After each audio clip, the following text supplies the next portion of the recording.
নমস্কাৰ সকলো অসমবাসীকে মই বাণী গগৈ স্বাগতম জনাইছোঁ 2025 চনৰ আজি 3 তাৰিখৰ এই শিক্ষামূলক প্ৰথম ভিডিঅ'টিলৈ নতুন বছৰৰ সকলোৰে জীৱনলৈ লৈ আহক আশাৰ বতৰা সুখ শান্তি আৰু সমৃদ্ধি তাকে কামনা কৰি আজি মই এজন মহান ব্যক্তিৰ বিষয়ে আপোনালোকৰ আগত পৰিচয় দাঙি ধৰিছোঁ আৰু এই ব্যক্তিজনৰ বিষয়ে আমি কিছু কম হ'লেও জানো কিন্তু সম্পূৰ্ণৰূপে জানিবলৈ হ'লে তেওঁৰ বিষয়ে অকণমান আমি চাবই লাগিব আৰু এই ব্যক্তিজনৰ বিষয়ে বহু নজনা কথা আমি পাম এই ভিডিঅ'টিত আহকচোন ভিডিঅ'টোৰ মাজলৈ আগবাঢ়ো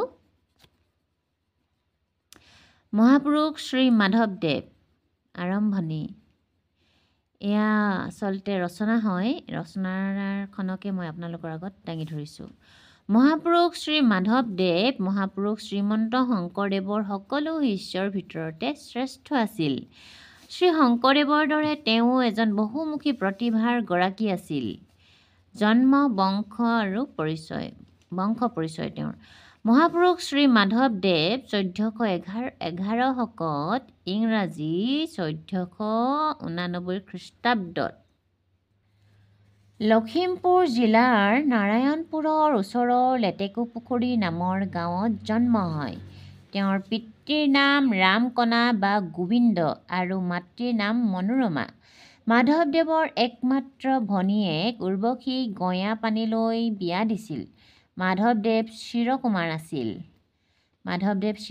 আছিল মানে তেওঁ অবিবাহিত আছিল গোটেই জীৱনটো তেওঁ অবিবাহিত হৈ কটালে বাল্যকাল আৰু তেওঁৰ শিক্ষা মাধৱদেৱৰ বাল্যকাল বৰ দুখৰ আছিল দৰিদ্ৰতা আৰু অনাটনৰ মাজেৰে বাল্যকাল অতিবাহিত কৰিব লগা হৈছিল তেওঁ সৰুৰে পৰা ধীৰ স্থিৰ আৰু শান্ত প্ৰকৃতিৰ আছিল পঢ়া শুনাতো তেওঁ দক্ষতাৰ পৰিচয় দিছিল বান্দুকাৰ ৰাজেন্দ্ৰ অধ্যাপকৰ টোলত তেওঁ বিদ্যা শিক্ষা লাভ কৰিছিল শংকৰদেৱৰ সৈতে মিলন এবাৰ মাধৱদেৱৰ মাতৃৰ অসুখ হৈছিল মাকৰ অসুখ ভাল হ'বৰ বাবে তেওঁ গোসানী পূজাৰ বাবে এটি ছাগলী আগবঢ়াই ছাগলী বিচাৰি গঞাপানীৰ ওচৰলৈ আহে এই কথাতে দুয়োৰে মাজত মহা মনোমালিন্য ঘটে গঞাপানীয়ে তাৰ মীমাংসা কৰিবৰ বাবে শ্ৰী শংকৰদেৱৰ ওচৰলৈ মাধৱদেৱক আনে দেৱী পূজা কৰা নকৰা সম্পৰ্কত শ্ৰী শংকৰদেৱৰ সৈতে মাধৱদেৱৰ তৰ্কযুদ্ধ হয় তৰ্কত মাধৱদেৱ পৰাজয় হয় শেষত তেওঁ মূল অৰ্থ বুজি শংকৰদেৱৰ শৰণ লয় এই দুগৰাকীৰ মিলনকে মণিকাঞ্চন যুগ বুলি কোৱা হয় শংকৰদেৱ আৰু মাধৱদেৱৰ প্ৰথম যেতিয়া মিলন হৈছিল মানে লগ হৈছিল তেওঁলোকে এজনে সিজনক লগ পাইছিল সেই মিলনক এই নামেৰে জনা হয় মণিকাঞ্চনৰ সংযোগ বুলি কোৱা হয় শ্ৰী শংকৰদেৱেও মাধৱদেৱৰ প্ৰতিভা বুজি পালে এই দুজনাৰ সহযোগত অসমত বৈষ্ণৱ ধৰ্মই নতুন ৰূপ পালে সাহিত্য কীৰ্তি মাধৱদেৱ এজন সুসাহিত্যিকো আছিল বৈষ্ণৱ ধৰ্ম প্ৰচাৰৰ বাবে তেওঁ কাব্য নাটক বৰগীত আদি ৰচনা কৰিছিল মাধৱদেৱৰ ৰচনাসমূহ হ'ল নামঘোষা ৰাজহৰীয় কাব্য জন্ম ৰহস্য নাম মালিতা ভক্তি ৰত্নাৱলী চুৰ ধৰা পিম্পৰা গুচোৱা ভোজন বিহাৰ ভূমি লেটোৱা অৰ্জুন ভঞ্জন আদি নাট আৰু প্ৰায় 200ৰো অধিক বৰগীত তেওঁৰ নাটবোৰক অৰ্জুন ভঞ্জনৰ বাদে ঝুমুৰা বুলি কোৱা হয় নাটক বা অন্যান্য ৰচনাতো আমি শিশু কৃষ্ণৰ লীলাৰ বিৱৰণ পাওঁ নামঘোষা তেওঁৰ শ্ৰেষ্ঠ অৱদান মৃত্যু শ্ৰী শংকৰদেৱৰ পাছত বৈষ্ণৱ ধৰ্মৰ ভাৰ তেওঁ গ্ৰহণ কৰে তেওঁ বৰপেটা সত্ৰ আৰু নামঘৰ প্ৰতিষ্ঠা কৰিছিল শেষ বয়সত তেওঁ কোচবেহাৰত থাকিবলৈ লয় তাতেই ভেলা মধুপুৰ 1518 শকত ইংৰাজী 1595 খ্ৰীষ্টাব্দত মাধৱদেৱৰ পৰলোক ঘটে। সামৰণি। শ্ৰী শংকৰদেৱৰ পাছতেই অসমৰ বৈষ্ণৱ সমাজত মহাপুৰুষ মাধৱদেৱৰ স্থান। মাধৱদেৱৰ গুৰুভক্তি সকলো সময়ৰ বাবে আদৰণীয়। এয়া আপোনালোকে দেখিলে মাধৱদেৱৰ বিষয়ে।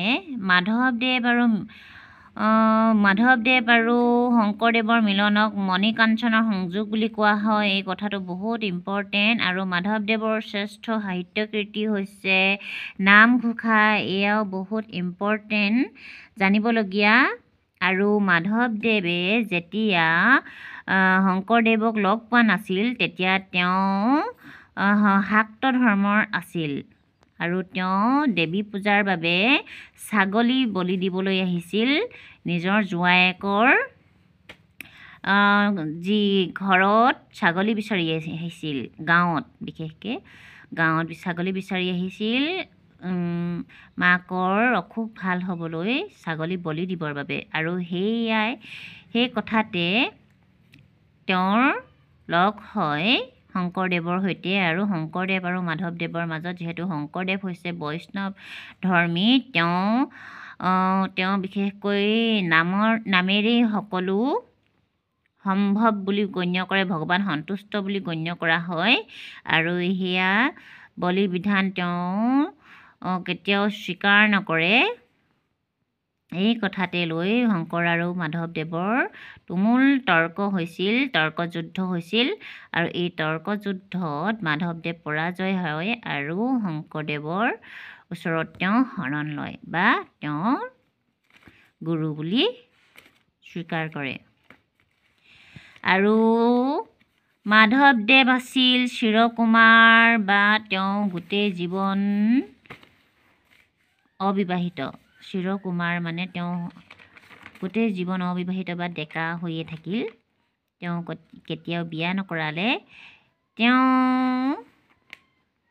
বিয়া কৰাবৰ বাবে এগৰাকী ছোৱালীক আঙঠি পিন্ধাই থোৱা আছিল, কিন্তু যেতিয়া শংকৰদেৱৰ সৈতে তেওঁৰ লগ হয়, শংকৰদেৱৰ লগ হোৱাৰ পাছতে তেওঁ সেই বিবাহ বা আঙঠি ঘূৰাই লোৱা হয় বা বিবাহ তেওঁ ছেদ কৰে বা ভাঙি দিয়ে। আৰু গোটেই জীৱন চিৰকুমাৰ হৈ নাম ধৰ্মতে বা বৈষ্ণৱ